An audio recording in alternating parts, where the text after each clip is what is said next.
हरे कृष्णा। तो हम इस जीवन में देखते हैं कि कई बार गलत कार्य करने वाले बड़े सुखी रहते हैं और जो सही कार्य कर रहा होता है वो दुखी दिखाई देता है। जो भक्ति कर रहा है उसको कष्ट दिखाई देते हैं, जो भक्ति नहीं कर रहा, गलत कार्यों को कर रहा है, वो बड़ा सुखी दिखाई देता है। तो एक बार नारद मुनि ने यही प्रश्न भगवान से पूछा कि भगवान ऐसा क्यों हो रहा है, इस संसार में गलत कार्य करता जाता है व्यक्ति लेकिन बड़ा आनंदमय रह रहा है, लेकिन जो सही कार्य कर रहा है वो भक्ति भी कर रहा है वो बड़ा दुखी दिखाई देता है। भगवान ने कहा नारद मुनि ऐसा कुछ नहीं है, समझने का फेर है। आप उसको सही ढंग से समझोगे, मेरी दृष्टि से देखोगे, आपको हर चीज़ सही दिखाई देगी। तो भगवान कहते हैं चलो नारद मुनि घूम के आते हैं भौतिक जगत में। भगवान और नारद मुनि आते हैं, किसी व्यापारी के पास जाते हैं। वो बड़ा सेठ होता है और सब कुछ उसके पास, सब बढ़िया व्यापार चल रहा है, सुख समृद्धि है, सब कुछ, उसको किसी चीज़ की कमी नहीं थी। तो भगवान और नारद मुनि ब्राह्मण के वेश में जाते हैं, उससे कुछ भिक्षा मांगते हैं। वो बहुत बुरी तरह उनको डांट कर भगाता है, तुम लोग इतने स्वस्थ हो, तुम कोई काम नहीं कर सकते, तुम भीख मांगने आ जाते, तुम लोग जैसे लोगों का यही काम है, भाग जाओ यहाँ से। इस तरह से बड़ा दुष्टता के साथ व्यवहार करता है। तो भगवान वहाँ से निकलते हैं और वहाँ जाके उसको आशीर्वाद देते हैं, जाओ तुम और सुखी रहो, तुम्हारा धन और अधिक बढ़े, तुम और आनंद में रहो। ऐसे कह के नारद मुनि बड़े आश्चर्य में रहते हैं।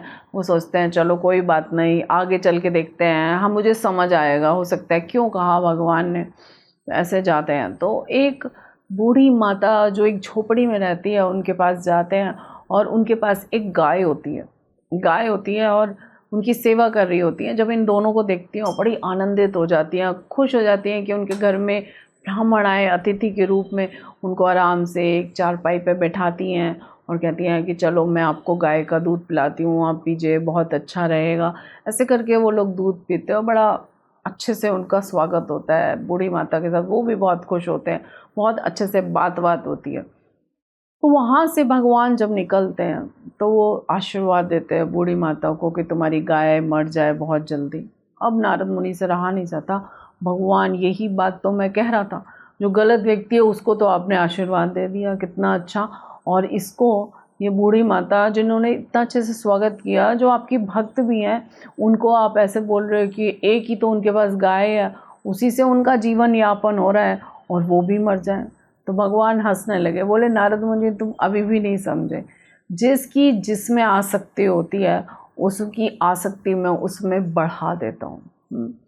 क्योंकि जीवन में अगर उसने प्रैक्टिस नहीं किया, भक्ति की प्रैक्टिस नहीं किया, मेरी तरफ उसका नहीं इंटरेस्ट गया, तो उसका इस संसार की चीज़ों में उसकी आसक्ति बढ़ जाती है और मैं उसकी आसक्ति बढ़ा देता हूँ।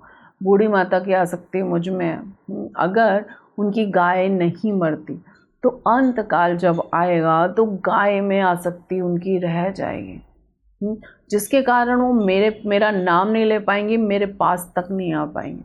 और व्यापारी के पास धन संपत्ति बढ़ेगी और उसकी आसक्ति धन में रहेगी, वो उसका कोई चांस ही नहीं है मेरे पास आने का, क्योंकि वो भक्त है ही नहीं, वो गलत जीवन जी रहा है।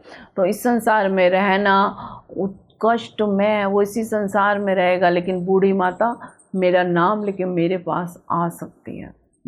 तो भगवान भगवद गीता में भी कहते हैं अंतकाले च मामेवा स्मरन् मुक्त्वा कलेवरम सा प्रयाति सा मद्भावम याति नास्त्रियन्ते संशया। तो इसमें कोई संशय नहीं है, भगवान कह रहे हैं जो अंत काल में मेरा नाम लेता है अवश्य ही मेरे पास आता है। लेकिन अगर उसने अपने जीवन में सही से प्रैक्टिस नहीं किया तो अंत काल में मेरा नाम लेना बहुत मुश्किल काम है। अगर हम अत्यधिक धन संग्रह, भौतिक सुखों के पीछे जाते रहते हैं तो हमें नहीं पता कि हमारा ये जीवन का अंत कब होने वाला है, कौन सा पल ऐसा होगा जिसमें हम इस संसार को छोड़ के जाने वाले हैं। और अगर हमने अपनी आसक्तियों का त्याग नहीं किया तो हम अवश्य ही, ये नियत है कि हम जिसमें आसक्ति है उसी की तरफ हमारी चेतना जाएगी और हम उसी में फंसे रह जाएंगे। हम भगवान का नाम लेना हमारे लिए बहुत मुश्किल होगा। तो अभी से अपना जीवन सिंपल बनाएं और भगवान के नामों को लें, जिससे कि हम अंतकाल में नाम ले सकें। और भगवान कभी ऐसा नहीं करते कि सही व्यक्ति के साथ गलत और गलत व्यक्ति के साथ सही करते हैं। ऐसा जो हमारा मिथ्या, जो हमारी सोच है, उसको हमें त्याग देना चाहिए।